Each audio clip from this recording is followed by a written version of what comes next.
Broccoli is sitting in front of her mirror. She is styling her big green curls.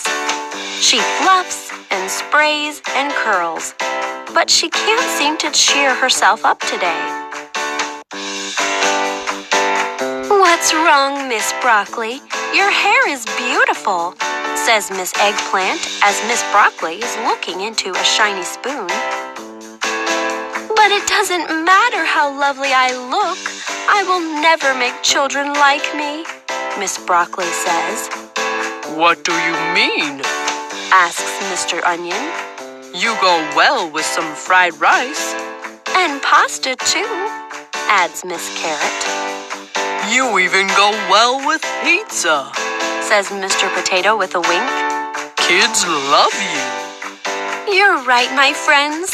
Kids love me," Miss Broccoli says happily. Miss Broccoli thanks her friends for cheering her up.